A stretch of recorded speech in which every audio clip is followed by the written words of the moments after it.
Bismillahirrahmanirrahim. Assalamualaikum warahmatullahi wabarakatuh. Saudara pendengar dan pemirsa dimanapun Anda berada, puji syukur kita panjatkan kehadirat Allah Subhanahu wa Ta'ala. Di kesempatan sore hari ini kita masih diberikan begitu banyak nikmatan untuk kita, dan mudah-mudahan kabar baik, sehat akan senantiasa membersama kita. Sore hari ini saudaraku, untuk edisi hari Selasa 3 Ramadan 1435 Hijriah atau di 1 Juli 2014. Hadir membersamai Anda dalam program Risalah Hadis, dan tentu kebersamaan kita hingga nanti pukul 5 sore. Silakan untuk Anda yang ingin bergabung di line telepon 027166179 atau di SMS 081393809000. Dan alhamdulillah terhadir narasumber bersama kami. Ada beliau Ustadz Masdugi Tasapa. Assalamualaikum warahmatullahi wabarakatuh, Ustadz. Waalaikumsalam warahmatullahi wabarakatuh. Kabar baik ini, Ustadz, sore hari ini? Alhamdulillah nih, Ustadz, ya.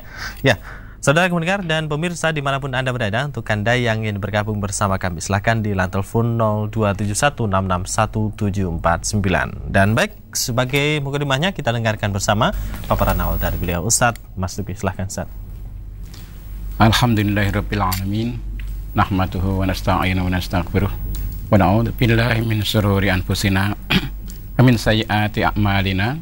May yahdihillahu fala mudhillalah wa may yudlil fala hadiyalah. Asyhadu an la ilaha illallah wa la syarikalah. Asyhadu anna Muhammadan abduhu wa rasuluh. Allahumma shalli wa sallim wa barik ala Muhammadin wa ala alihi wa sahbihi ajmain. Kaum muslimin wal muslimat, para pemirsa MTA TV rahimakumullah, dan juga para pendengar Radio Persada FM, Radio MTA FM rahimakumullah, di mana saja berada. Alhamdulillah, dengan limpahan rahmat dan nikmat dari Allah SWT, kita bisa berjumpa lagi dalam acara Risalah Hadis pada sore hari ini. Allah SWT berfirman dalam surat Al-Baqarah ayat 183 dan selanjutnya, A'udzubillahi minasyaitonir rajim. Ya ayyuhalladzina amanu kutiba alaikumusyamu kama kutiba alal ladzina min qablikum la'allakum tattaqun. Ayyaman ma'dudat, faman kana minkum maridan aw ala safarin fa'iddatum min ayyamin ukhar. Wa 'alal ladzina yutiqunahu fidyatun ta'amu miskin. Faman tatawwa'a khairan fahuwa khairul lah wa antasumu khairul lakum in kuntum ta'lamun. Ya ayyuhalladzina amanu, hai orang-orang yang beriman, kutiba alaikumussyam, diwajibkan atas kamu sekalian asyam, berpuasa, kama sebagaimana kutiba telah diwajibkan alal ladzina min qablikum, atas orang-orang sebelum kalian, yaitu umatnya para nabi-nabi dahulu. La'allakum tattaqun, agar supaya kamu sekalian menjadi orang yang bertakwa.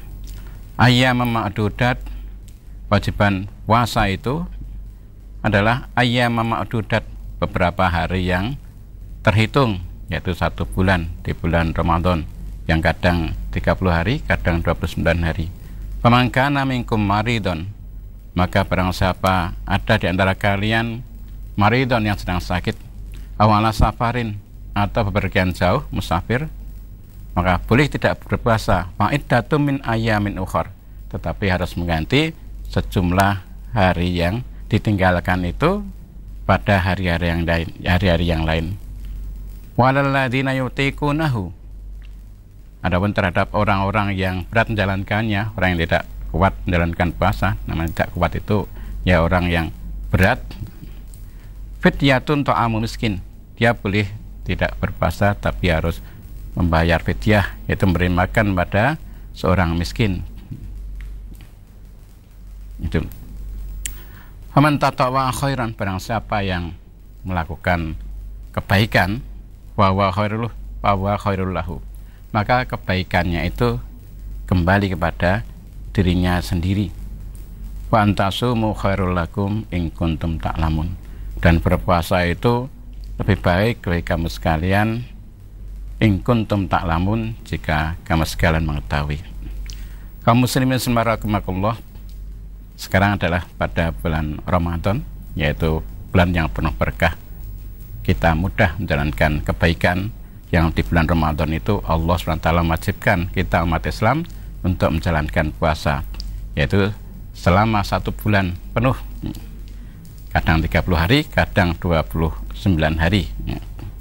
Kemudian dalam ayat tadi Allah menjelaskan ayat 184-nya, barang siapa yang di bulan Ramadan itu dalam keadaan sakit, dia boleh tidak berpuasa, tapi harus mengganti di hari yang lain.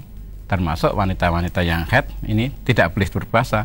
Kalau wanita haid tidak boleh berpuasa, tapi harus mengganti di hari yang lain. Termasuk juga wanita-wanita yang nifas. Juga kalau ada di bulan Ramadan untuk orang yang bepergian jauh, musafir itu zaman dulu identik dengan kesulitan, maka Allah memberikan rukhsah, kemurahan. Artinya berpuasa ya boleh, tidak berpuasa juga boleh. Kalau tidak berpuasa maka wajib mengganti sejumlah hari yang ditinggalkannya, yang dia tidak berpuasa pada bulan Ramadan itu. Ini suatu kemurahan dari Allah SWT. Karena Allah SWT menghendaki kemudahan, tidak menghendaki kesulitan. Dalam ayat yang selanjutnya 185 itu untuk kemurahan kepada orang yang sakit dan musafir itu diulang pada ayat 185. Setelah Allah berfirman, faman syahida minkumus syahra falyasum, barang siapa yang mendapati bulan Ramadan falyasumhu, maka hendaklah dia berpuasa Ramadan. Dan Allah mulangi kemurahannya itu, yaitu wa man kana maridon aw ala safarin fa iddatun min ayamin ukhra. Dan barang siapa yang sakit atau dalam bepergian jauh atau musafir, maka dia boleh tidak berpuasa tapi mengganti sejumlah hari yang ditinggalkan itu pada hari-hari yang lain. Kemudian Allah menjelaskan, yuridullahu bikumul yusra wala yuridu bikumul usra. Yaitu Allah menghendaki kemudahan bagi kamu sekalian, wala yuridu bikumul usra, dan tidak menghendaki kesulitan. Kemudian walitukmilul iddata walitukabbirullaha ala ma hadakum wa la'allakum tashkurun. Dan hendaklah kamu sekalian menyempurnakan hitungan itu, yaitu 1 bulan penuh, bulan Ramadan itu, walitukabbirullaha, dan supaya kamu mengagungkan Allah ala ma hadakum, atas petunjuknya kepada kalian, wa la'allakum tashkurun, dan agar supaya kamu sekalian bersyukur kepada Allah. Itulah, jadi pada bulan Ramadan kita kaum muslim diwajibkan untuk menjalankan puasa. Dikecualikan bagi orang yang sakit boleh tidak berpuasa tapi mengganti pada hari yang lain. Wanita yang haid ini tidak boleh berpuasa dan mengganti di hari yang lain, termasuk wanita yang nifas ini tidak boleh berpuasa tapi mengganti di hari yang lain. Adapun terhadap orang yang berat menjalankannya atau istilahnya yang tidak kuat, ya, itu bisa juga karena sudah sepuh, dan atau bisa juga walaupun mudah tapi fisiknya itu memang tidak kuat. Nah ini kalau demikian ini dituntunkan untuk membayar fidyah, termasuk disamakan dengan walaladzina yutikunahu, itu orang-orang yang punya sakit menaun, ya, misalkan sudah sakit bermacam-macam gitu, sakit menaun yang itu artinya itu sangat kecil harapan sembuhnya, maka ini disamakan dengan ini walaladzina yutikunahu, maka boleh, yaitu fidyatun ta'amu miskin, yaitu membayar fidyah, memberikan makan orang miskin, begitu. Nah, begitulah. Jadi pada bulan Ramadan ini kita kaum muslimin berkewajiban menjalankan puasa Ramadan, ya, kemudian di dalam hadis Rasulullah juga menggembirakan bagi orang-orang yang berpuasa itu, man shoma ramadhana imanan wa ihtisaban ghufira lahu ma taqaddama min dzambihi. Man shoma Ramadan, barang siapa yang berpuasa Ramadan imanan wa ihtisaban, karena iman pada Allah dan mengharapkan pahala dari Allah, ghufira lahu ma taqaddama min dzambihi, Allah akan mengampuni dosa-dosanya yang terdahulu, dalam hadis riwayat Bukhari dan Muslim. Juga Rasulullah juga bersabda, man qama ramadhana imanan wa ihtisaban ghufira lahu ma taqaddama min dzambihi, barang siapa yang menjalankan salat malam di bulan Ramadan imanan wa ihtisaban, karena keimanan kepada Allah dan mengharapkan pahala dari Allah, ghufira lahu ma taqaddama min dzambihi, maka akan diampuni dosa-dosanya yang telah lalu. Itulah, maka marilah kita gunakan kesempatan pada bulan Ramadan ini untuk mendekatkan diri kepada Allah, untuk baik pada siang harinya berpuasa dan di malam hari pun kita menjalankan yang disunahkan, yaitu sholat lail atau sholat tarawih. Serasa demikian, semoga bermanfaat. Ya, baik, terima kasih, demikian ya, mudah-mudahan dapat dipahami. Dan tentu untuk Anda saudaraku, silahkan yang bergabung langsung di line telepon 02716617749 atau di SMS 081393809000. Ada telepon Ustaz, coba kita sapa. Assalamualaikum warahmatullahi wabarakatuh. Waalaikumsalam warahmatullahi wabarakatuh. Baik, dengan siapa di mana ini? Pak Danang Jateng, Mas. Silahkan Bapak Danang. Mau tanya Ustaz, yang hadis yang maksudnya aku tidak akan mengkhawatirkan kalau umatku fakir, tapi yang kalau kami khawatirkan adalah apabila umatku itu makmur itu. Kemudian aku tidak akan mengkhawatirkan kalau umatku itu salah, tapi yang aku khawatirkan adalah dia berbuat salah. Itu hadisnya riwayat siapa? Dan Berarti yang terakhir tadi bagaimana? Saya tidak khawatirkan umatku salah, terus? Tidak akan khawatirkan umatku salah. Ya. Tapi membuat kesalahan itu. Oh, yang membuat. Jadi tahu hukumnya tapi dilanggar gitu. Kalau dalam brosur tahun berapa, kalau hadis riwayatnya siapa gitu. Ya. Assalamualaikum warahmatullahi wabarakatuh. Waalaikumsalam warahmatullahi wabarakatuh. Ya, ini untuk PR dulu saja nih. Untuk PR nanti ya. Saya tarikan dulu ya. Ya, untuk Bapak Danang di Jaten bersabar, nanti akan dicarikan terlebih dahulu ini ya. Dan di belakangnya silahkan di line telepon 02716617749 atau di SMS 081393809000. Di line telepon kembali. Assalamualaikum warahmatullahi wabarakatuh. Waalaikumsalam warahmatullahi wabarakatuh. Ya, dengan siapa di mana ini? Dengan Ibu Atun di Tuban. Silahkan Ibu Atun Tuban. Assalamualaikum Ustaz. Waalaikumsalam warahmatullahi wabarakatuh. Gini Ustaz, kalau sholat taraweh di pertengahan itu biasanya di pertengahan bulan Ramadan itu loh Ustaz. Ya. Biasanya orang-orang itu kunut sampai penuh itu loh Ustaz, sampai selesai bulannya. Apakah juga ada tuntunannya Ustaz? Ya. Terus yang kedua, softnya perempuan itu di sebelah kanan atau di sebelah kiri laki-laki, tapi dikasih pembatas kain itu bagaimana Ustaz? Ya. Terima kasih. Assalamualaikum warahmatullahi wabarakatuh. Waalaikumsalam warahmatullahi wabarakatuh. Pertanyaan Ustaz, silahkan. Ya. Jadi tentang kunut pada Ramadan ya, pertengahan Ramadan biasanya tanggal 15 ke atas itu memang ada hadisnya, namun terjadi istilahnya perbedaan pendapat tentang hal itu ya. Yang sebagian kaum muslimin memandang ya boleh melaksanakan seperti itu ya, menerima hadis itu, dan sebagian kaum muslimin lagi tidak menerima hadis itu, begitu ya. Memang ada hadisnya, tapi itu untuk tentang hadis itu diperselisihkan tentang kesahihannya, begitu ya. Kemudian yang kedua, itu kalau memang sudah itu disediakan dari yang ngatur masjid itu ya, kita bagi wanita tinggal manut mana tempat yang disediakan oleh yang takmir masjid itu.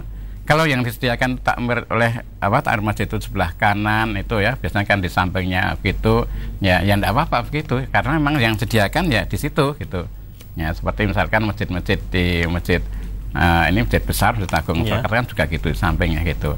Kalau menurut hadis itu memang sop wanita itu di belakang itu. Namun kalau itu memang yang disediakan oleh takmir masjid di situ ya sudah diatur begitu ya, bagi jamaah wanita tidak apa-apa, tinggal manut gitu. Ya. Dan mengapa ya. Baik, kemudian kita beralih ke SMS Ustaz, kita bacakan. Ustaz, saya Dewi dari Tambak mau tanya. Ustaz, apakah ada tuntunannya sholat iftitah? Mohon dijelaskan disertai dalilnya dan kapan waktu mengerjakannya, begitu Ustaz. Atas jawabannya syukron. Ya. Jadi sholat iftitah, nama iftitah itu kan pembuka ya, pembuka atau permulaan iftitah itu dari fatahah itu artinya itu membuka. Jadi memang ada hadisnya tentang sholat iftitah itu ya. Dalam hadis riwayat Muslim disebutkan An-Nabi Hurairah anin Nabi sallallahu alaihi wasallam qala idza qama ahadukum minal laili falyaftatih sholatahu bi rak'ataini khafifataini. Hadis riwayat Muslim juz 1 halaman 532. Dari Abu Hurairah dari Nabi sallallahu alaihi wasallam, beliau bersabda, apabila seseorang di antara kalian bangun malam, maka hendaklah ia membuka sholatnya dengan 2 rakaat yang ringan.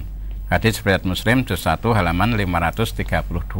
Jadi kalau seseorang itu bangun malam kemudian akan sholat malam, itu dituntunkan untuk mengawali dengan sholat iftitah, sholat yang ringan, semacam untuk pemanasan lah begitu ya. Namun kalau misalkan sholat tarawih dilaksanakan sehabis sholat isya, berarti itu seperti yang di awal waktu ya gitu ya. Jadi sudah sholat isya, sudah sholat ba'diyah isya, ya saya rasa seperti itu tidak perlu lagi sholat iftitah. Nah tadi kalau bangun malam itu untuk akan sholat malam itu supaya mengawali dengan sholat iftitah, yaitu sholat 2 rakaat yang ringan itu. Tadi riwayat Muslim begitu. Ya. Demikian ya, mudah-mudahan dapat dipahami. Kemudian di belakangnya, Ustadz, saya terlelap tidur setelah azan subuh baru bangun, padahal mau puasa begitu. Apakah harus makan sahur dulu atau tidak ini, Ustadz? Lah kalau sudah kelewat bangunnya sudah subuh gitu ya, sudah tidak boleh sahur gitu ya. Dan tidak boleh sahur karena puasa itu mulainya adalah dari subuh gitu ya. Subuh sampai maghrib ya. Subuh sampai maghrib ya gitu. Jadi kalau bangunnya itu sudah masuk waktu subuh ya sudah tidak boleh sahur. Nah begitu. Jadi mulainya adalah dari subuh sampai maghrib seperti dijelaskan dalam surat Al-Baqarah 187 itu. A'udzubillahi minasyaitonir rajim. Ukhila lakum la tasyamir fasu ila nisaikum hunna libasul lakum wa antum libasul lahunna. Alimallahu annakum kuntum takhtanuna anfusakum fataba 'alaikum wa 'afa ankum. Fal ana basiruhunna wabtahu maka taballahu lakum wakulu wasrobu lah ini ya, wakulu dan makanlah, wasrobu dan minumlah, hatta sehingga ya tabayana jelas lakum bagi kamu sekalian al khaitul abyadu benang putih minal khaitil aswadi dari benang hitam minal fajri yaitu fajar atau subuh. Jadi puasa itu ya, kita boleh makan minum di malam hari itu batasnya hatta yatabayyana lakumul khaitul abyadu minal khaitil aswadi minal fajri, yaitu sehingga jelas ya, benang putih maksudnya itu waktu pagi atau waktu subuh itu dari benang hitam dari malam. Dan jelaskan yaitu maksudnya adalah minal fajri yaitu fajar subuh. Nah itu. Jadi kalau bangunnya itu sudah waktu subuh ya sudah tidak boleh sahur gitu ya. Begitu. Dan puasanya tetap sah begitu. Namun tadi sudah tidak ada kesempatan untuk sahur. Ya. Begitu. Kalau adzan subuh itu sudah tidak ada kesempatan untuk sahur. Begitu ya. Demikian ya, mudah-mudahan dapat dipahami. Dan langsung untuk Anda yang ingin bergabung bersama kami di line telepon 0271661749 atau di SMS 081393809000. Line telepon Ustaz, coba kita sapa. Assalamualaikum warahmatullahi wabarakatuh. Waalaikumsalam warahmatullahi wabarakatuh. Baik, dengan siapa di mana ini? Dengan Pak Musman Titikowanu. Bapak Musman. Silakan. Ya. Assalamualaikum Ustaz. Waalaikumsalam warahmatullahi wabarakatuh. Monggo Mas. Ini mau tanya sesuatu tentang puasa. Tentang puasa. Siap membatalkan. Iya. Halo, Bapak. Bapak Musman, suaranya hilang, Bapak. Halo, iya. Ya, silahkan diulang lagi. Diulang Bapak pertanyaannya barangkali. Oh, baik, tampaknya suaranya. Halo. Iya. Ya, coba agak geser sedikit Bapak supaya sinyalnya agak lebih bagus. Dicoba lagi. Iya. Oh, baik, sayang sekali suaranya tidak bisa kita terima ini saja. Barangkali nanti bisa bergabung kembali untuk Bapak Musman yang ada di Gerobokan tadi ya. Baik, barangkali di belakangnya kita coba sapa kembali 661749. Assalamualaikum warahmatullahi wabarakatuh. Waalaikumsalam warahmatullahi wabarakatuh. Ya, dengan siapa di mana ini? Bu Ani di Blora. Ibu? Bu Ani di Blora. Mbak Ani Blora. Kalau dari jabat tangannya bukan mahram itu sikap kita bagaimana ya Pak? Tangan kita itu harus gimana? Dulu saya itu kalau jabat tangan itu tangan saya lipat jadi satu gitu. Itu apa benar ya Pak ya? Ya. Mohon penjelasannya. Apa hati saja. Ya. Sudah Pak, begitu aja. Ya. Terima kasih. Assalamualaikum warahmatullahi wabarakatuh. Waalaikumsalam warahmatullahi warahmatullahi wabarakatuh. wabarakatuh. Tentang jabat tangan tadi Ustaz. Iya, tapi menghindari untuk jabat tangan dan bukan Iya. mahram itu. Ya maksudnya kalau tangannya disatukan seperti tadi, saya rasa ya sudah benar itu. Benar, Yang penting ya. kan tidak jabat tangan tadi, begitu ya. Dan saya rasa sudah paham juga. Sudah begitu. paham dan Ya. memang sudah pas Ya, seperti sudah itu pas ya. seperti itu, ya. Iya, baik demikian ya untuk Mbak Ani tadi ya. Kemudian kita sapa yang ada di SMS di sore hari ini. Kalau sholat id di lapangan perlu sholat tahiyatul masjid atau tidak gitu Ustaz. Dan bagaimana cara taat pada pemimpin dan bagaimana cara mengingatkan ketika salah. Ya, silakan. Ya, jadi ketika sholat id kalau itu dilaksanakan di lapangan, ya berarti tidak ada sholat tahiyatul lapangan, tidak ada ya, gitu. Jadi tidak ada sholat tahiyatul masjidnya kalau dilaksanakan di lapangan, begitu ya. Jadi pada sholat id ketika di lapangan itu tidak pakai sholat dulu semacam sholat tahiyatul masjid itu tidak, gitu. Kecuali kalau dilaksanakan di masjid ada sholat tahiyatul masjid itu. Datang Kemudian langsung duduk gitu ya. Ya. Kemudian kalau tadi taat pada pimpinan, ya perintahnya kita laksanakan asal perintahnya yang baik ya, itu yang tidak berlawanan dengan Allah dan Rasulnya gitu.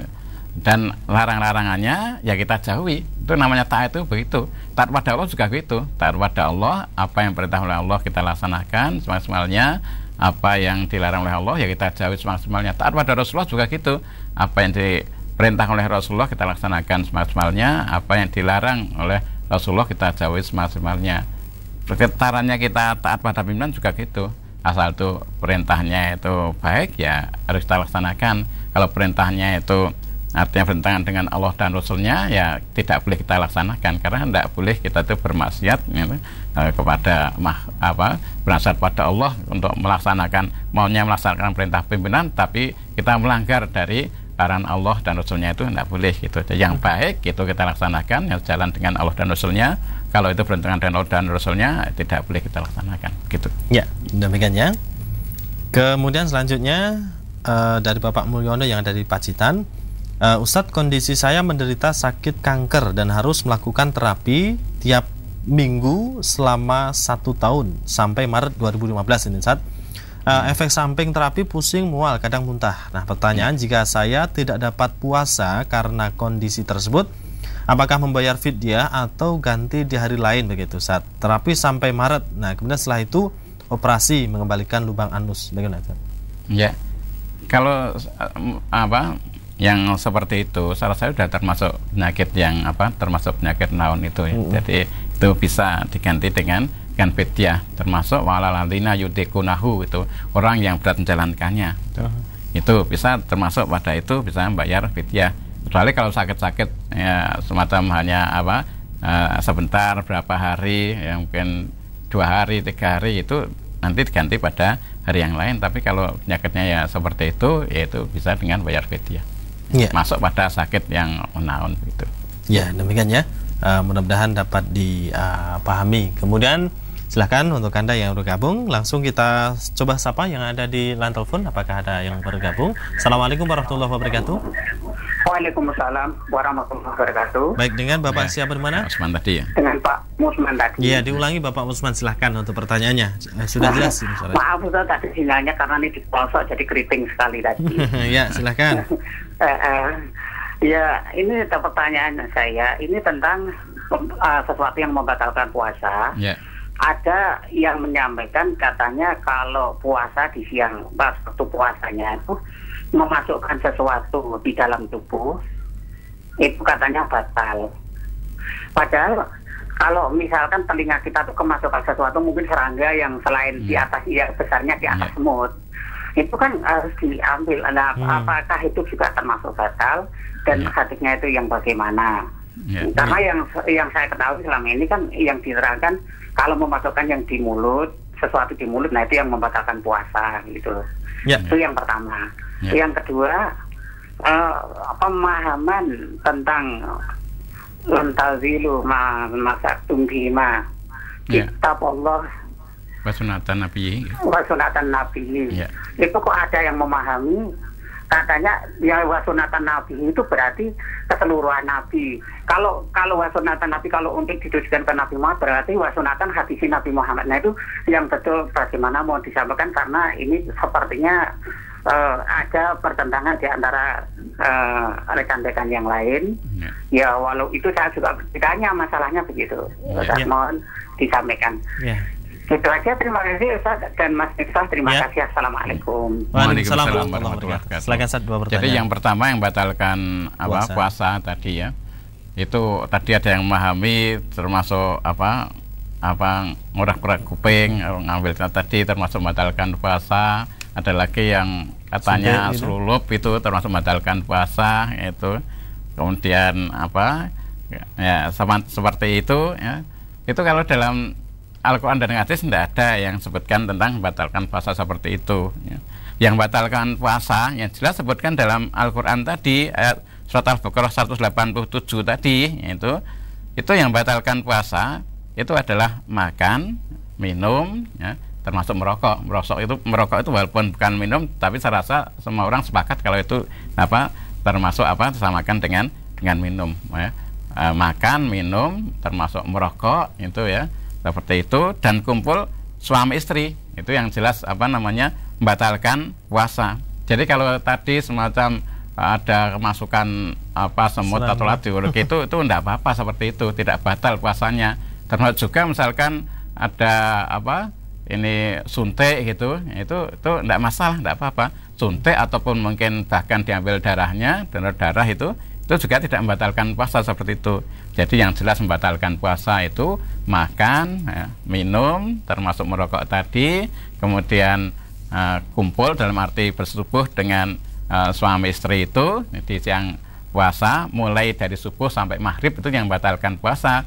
Bahkan kalau terjadi kumpul dalam arti bersetubuh suami istri, itu tidak hanya batal puasanya, tapi juga ada dendanya, ya, dendanya harus merdekakan budak. Kalau ada budak, sekarang tidak ada budak, yaitu dengan puasa 2 bulan berturut-turut, itu tidak boleh hutang itu ya. Kalau misalkan itu tidak kuat, harus memberikan makan 60 orang miskin. Itu jelaskan dalam hadis Rasulullah SAW seperti itu.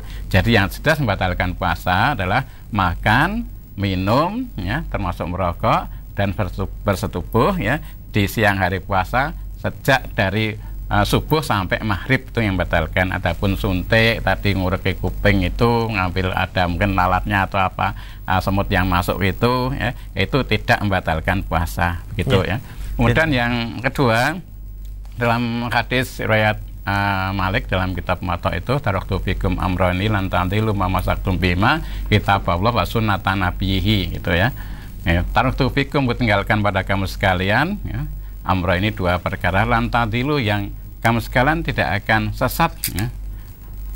Mamasaktum bima, apabila kalian berpegang pada keduanya, kitab Allah, yaitu kitab Allah Al-Quran, wasunatan nabihi, dan sunnah nabinya, yaitu Al-Hadis. Sunnah nabinya itu maksudnya Nabi Muhammad SAW itu begitu ya. Jadi kita syahadat kita asyhadu alla ilaha illallah wa asyhadu anna Muhammadar Rasulullah itu juga artinya kita berkewajiban, konsekuensi kita adalah menjalankan itu taat pada Allah dan Rasulnya. Jadi yang disebutkan nabinya itu Nabi kita Muhammad SAW itu. Nah kalau itu termasuk nabi-nabi yang lain tidak termasuk itu gitu ya. Kecuali ya kalau misalkan ada amalan nabi yang lain yang yang ada takrirnya dari nabi diakui oleh Nabi, misalkan bahasa Dawud itu bisa seperti itu ya, itu yang hukumnya sunnah saja begitu. Tapi maksudnya Nabi itu adalah Nabi Muhammad SAW itu, bukan nabi-nabi yang lain. Jadi kalau nabi-nabi yang lain mestinya kan taraktu fikum amra ini lantadilu ma masaktum bima kitab Allah wa sunnata ambiyaihi kan itu ya. Nabi itu jamaknya ambiya gitu kalau nabi ya. Yang di situ taraktu fikum amra ini lantadilu ma masaktum bima kitab Allah wa sunnata nabihi itu adalah, dan sunnah nabinya Nabi Muhammad sallallahu alaihi wasallam itu. Jadi Al-Qur'an dan hadis itu maksudnya gitu. Bukan ambiyaihi tapi nabiyihi begitu. Ya.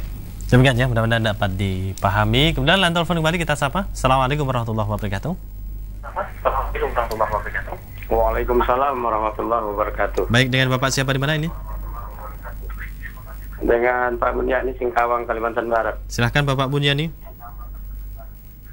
Assalamualaikum Pak Ustaz. Waalaikumsalam warahmatullahi wabarakatuh. Yang ingin saya tanyakan Pak Ustadz, ada yang mengatakan bahwa kalau sholat tarawih 4 rakaat itu katanya pakai tasyahud awal. Apakah memang benar ada tuntunannya seperti itu Pak Ustadz? Atas penjelasan Pak Ustadz saya ucapkan terima kasih. Assalamualaikum warahmatullahi wabarakatuh. Waalaikumsalam warahmatullahi wabarakatuh. Nah, itu tadi pendapat itu. Jadi kalau dalam hadis tidak ada penjelasan itu. Penjelasan pakai tahiyat awal itu tidak ada penjelasan seperti itu ya. Itu yang ada sholat 4 rakaat pakai tahiyat awal itu kan sholat isya itu, sholat isya, sholat zuhur, sholat asar itu jelas pakai tahiyat awal. Tapi kalau dalam hadis Nabi itu tidak dijelaskan ya. Tidak ada penjelasan seperti itu. Jadi seperti itu adalah istilahnya suatu pemahaman. Ya silahkan saja yang memahami seperti itu. Tapi kalau dalam hadisnya itu tidak ada yang menjelaskan seperti itu ya. Tidak ada yang menjelaskan kalau 4 rakaat itu pakai tahiyat awal itu tidak ada ya. Jadi kalau dalam hadis itu cuma jelaskan ya, Rasulullah SAW itu salat malam ya 4 rakaat dan 3 rakaat seperti misalkan dalam hadis riwayat Bukhari juz 2 halaman 47 dan di Muslim juz 1 halaman 509. An Abi Salamah bin Abdurrahman annahu sa'ala Aisyah radhiyallahu anha kaifa kanat sholatu Rasulillah sallallahu alaihi wasallam fi Ramadan faqalat maka Rasulullah sallallahu alaihi wasallam yazidu fi Ramadan wala fi ghairihi ala ihda asrata rakatan yusalli arba'an falatas an husnihina wa tulihina summa yusalli arba'an falatas an husnihina wa tulihina summa yusalli salasan. Hadis surat Bukhari juz 2 halaman 47 dan juga Muslim juz 1 halaman 509. Ya, artinya dari Abu Salamah bin Abdurrahman bahwasanya ia pernah bertanya pada Aisyah radhiyallahu anha, bagaimanakah salatnya Rasulullah sallallahu alaihi wasallam di bulan Ramadan? Maka Aisyah berkata, Rasulullah sallallahu alaihi wasallam tidak melebihkan di bulan Ramadan maupun di luar Ramadan atas 11 rakaat. Beliau salat 4 rakaat, jangan kamu tanya bagusnya dan panjangnya. Kemudian beliau salat 4 rakaat, jangan kamu tanya bagusnya dan panjangnya. Kemudian beliau salat witir 3 rakaat. Hadis riwayat Bukhari juz 2 halaman 47, Muslim juz 1 halaman 509. Kemudian ada pemahaman maksudnya Nabi SAW 4 rakaat tadi, maksudnya adalah Nabi SAW salat 2 rakaat salam lalu istirahat ya. Lalu dilanjutkan lagi 2 rakaat salam lalu istirahat. Kemudian beliau salat witir 3 rakaat ya. Dan termasuk salat witir 3 rakaatnya juga tidak pakai tahiyat awal. Jadi kalau ada yang mengatakan sholat tarawih 4 rakaat pakai tahiyat awal itu hanya pemahaman ya, mungkin pemahaman orang tadi. Kalau dalam hadis tidak ada penjelasan seperti itu. Nah, kalau yang jelas ada tahiyat awalnya itu kalau yang 4 rakaat itu sholat wajib itu sholat zuhur, asar dan zuhur, asar dan isya itu 4 rakaat pakai tahiyat awal itu jelaskan dalam hadis begitu. Ya. Demikian ya, mudah-mudahan dapat dipahami. Beralih ke SMS Ustaz, kita bacakan. Mau tanya Ustaz, misal zakat diberikan di masjid untuk takjilan, untuk buka bersama, boleh apa tidak Ustaz? Dari Bu Sri, Klaten. Untuk takjilan itu jangan pakai zakat gitu ya. Pakai sedekah karena termasuk bulan Ramadan itu kan banyak kebaikan. Maka dianjurkan untuk bersedekah. Jadi untuk zakat ya zakat, dan untuk takjilan itu diambil lagi yaitu dengan bersedekah ya. Begitu. Jadi jangan diambilkan untuk takjilan jangan diambilkan dari uang zakat, tapi dengan istilahnya sedekah atau istilahnya urunan gitu ya.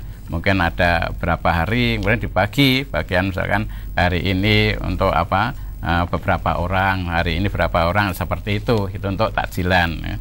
Dan dalam bulan Ramadan itu Allah SWT mencurahkan rahmatnya sehingga orang itu untuk berbuat kebaikan itu sangat ringan ya. Biasanya orang-orang itu setiap masjid itu ada yang menyediakan takjilan itu. Namun untuk takjilan tadi jangan diambilkan dari uang zakat gitu. Uang zakat sudah ada saluran sendiri yaitu 8 golongan yang terangkan dalam surat At-Taubah ayat 60 itu begitu. Ya, demikian. Selanjutnya Ustaz mau tanya, saya sakit kronis, mau puasa tidak kuat, terus mau bayar fidyah tidak bisa karena tidak mampu, karena saya orang miskin. Nah, terus solusinya bagaimana Ustaz dari Bapak Budi? Kalau memang keadaannya betul seperti yang Bapak katakan itu, ya sudah, dia mau puasa tidak kuat puasa, ya harus bayar fidyah. Mau bayar fidyah juga tidak punya uang, ya sudah, ya tidak puasa, tidak membayar fidyah. Ya. Karena zaman dulu juga ada suatu kasus, kasusnya yaitu orang mengumpuli istrinya, kemudian yang seharusnya itu dia itu membayar kafaroh itu, membayar kafaroh, tapi kebetulan orang tadi juga melarat gitu ya, sehingga tidak kuat untuk membayar kafaroh. Ya akhirnya dia ya tidak membayar kafaroh tadi, yang seharusnya itu dia membayar kafaroh memberikan makan 60 orang miskin, bahkan dia itu mendapatkan makanan itu gitu. Dalam hadis disebutkan, yaitu dalam hadis riwayat Bukhari di juz 2 halaman 235. An Abi Hurairah radhiyallahu anhu qala bainama nahnu julusun inda Nabi sallallahu alaihi wasallam idza ahura julun faqala ya Rasulullah halaktu qala malaka qala waqatu ala imraati wa ana shaimun faqala Rasulullah sallallahu alaihi wasallam hal tajidu raqabatan tu'tikuha qala la qala wal tastati wa anta summa sahraini mutatabi'aini qala la faqala wa hal tajidu it'ama sitina miskinan qala la qala pamakasa indan Nabi sallallahu alaihi wasallam wa baina nahnu ala dzalika utiyan Nabi sallallahu alaihi wasallam bi arakin fi tamrun wal araku al miktalu qala aina sa'il wa qala ana qala khudha fatasaddaq bihi wa qala rajul a'la afqara minni ya Rasulullah fa wallahi ma baina labataiha yuridul harataini ahlu baitin afqara min ahli baiti fadhahikan Nabi sallallahu alaihi wasallam hatta badat anyabuhu summa qala at'imhu ahlaka. Hadis riwayat Bukhari juz 2 halaman 235. Dari Abu Hurairah radhiyallahu anhu ia berkata, ketika kami sedang duduk-duduk di sisi Nabi sallallahu alaihi wasallam, tiba-tiba ada seorang laki-laki datang kepada beliau lalu berkata, "Wahai Rasulullah, saya binasa." Beliau bertanya, "Ada apa engkau?" Ia berkata, "Saya menyetubui istriku di waktu aku puasa Ramadan." Kemudian Rasulullah sallallahu alaihi wasallam bersabda, "Apakah kamu punya budak yang bisa kamu merdekakan?"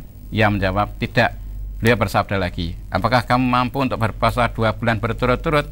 Ia menjawab, "Tidak." Beliau bersabda lagi, "Apakah kamu dapat memberi makan 60 orang miskin?" Orang itu berkata, "Tidak." Lalu Abu Hurairah berkata, lalu orang tersebut diam di sisi Nabi sallallahu alaihi wasallam. Ketika kami dalam keadaan demikian itu, tiba-tiba dibawakan satu arak kurma kepada Nabi sallallahu alaihi wasallam. Adapun satu arak itu maksudnya adalah satu miktal atau satu keranjang. Beliau bersabda, "Di mana orang yang bertanya tadi?" Ia menjawab, "Saya ya Rasulullah." Beliau bersabda, "Ambillah ini dan sedekahkanlah." Ia berkata pada beliau, "Apakah kepada orang yang lebih fakir daripada saya, wahai Rasulullah?" Demi Allah, di antara 2 tepian kota Madinah, yang ia maksudkan 2 tanah berbatu hitam itu adalah 2 tepian kota Madinah, tidak ada keluarga yang lebih miskin daripada keluargaku. Maka Nabi SAW tertawa sehingga nampak gigi taring beliau. Kemudian beliau bersabda, "Berikanlah makan keluargamu dengan kurma itu." Hadis riwayat Bukhari juz 2 halaman 235. Jadi yang seharusnya orang fakir tadi itu memberi makan pada 60 orang miskin, tapi karena keluarga dia itu yang paling marat, justru dia itu tidak memberikan pada 60 orang miskin, bahkan dia itu mendapat 1 karung kurma tadi gitu untuk makan keluarganya itu tadi ya. Jadi kalau tadi itu Bapak itu dalam keadaan tadi sakit, mau sakit naun, mau membayar fidyah ya tidak kuat, ya tidak puasa dan tidak membayar fidyah karena Bapak termasuk miskin itu sendiri. Begitu. Ya, demikian ya, dan sudah berakhir Ustaz, dan mepet sekali waktunya ini barangkali sekaligus tadi sebagai penutupnya nih untuk kesempatan kali ini. Terima kasih atas kehadirannya Ustaz untuk sore hari ini. Mudah-mudahan bermanfaat dan akhirnya kami undur diri, mohon maaf atas segala kekurangan. Subhanakallahumma wa bihamdika asyhadu an la ilaha illa anta astaghfiruka wa atubu ilaik. Billahi taufik wal hidayah. Assalamualaikum warahmatullahi wabarakatuh.